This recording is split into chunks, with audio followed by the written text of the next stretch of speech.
رمضان يا رمضان رمضان يا رمضان رمضان يا رمضان.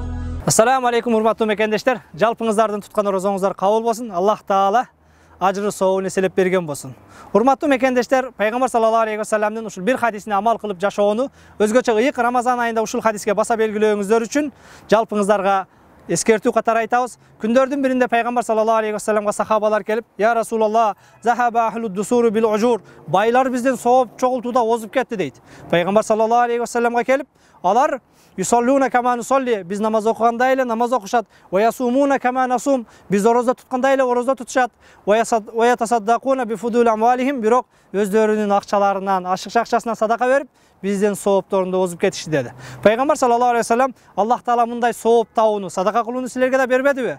Чындыгында ар бир такбир садака, ва тахмидатин садака, алхамдулилла деп мактоо айтканыңар садака, Аллаху акбар деп такбир айтканыңар садака, ва кулли тасбихатин садака, субханалла деп Аллахны арулаймын дегениңер садака, ва би кулли хутватин тамши иля сола садака, намазга басып барган, мешитке басып барган ар бир кадамыңар садака" десе, Пайгамбар саллаллаху алейхи ва саллам башка бир хадисинде "Табассумука ливажга ахика садака", бир тууганыңа жылмайганың дагы садака дейт. Келиңиздер мондай ыйык Рамазан айын пайдалуу өткөрөлү. Мына ошол тасбих айтып, тахмид айтып, Аллахны мактап, жана ошону менен бирге бири-бирибизге жылмайып, бири-бирибиздин көңүлүбүздү алып кубантып, бири-бирибизге кубаныч тартуулоону Аллах Таала насип кылсын. Бири-бирибизге карап жылмайганыбыз дагы садака экен. Жалпыңыздардан Аллах ыраазы болсун.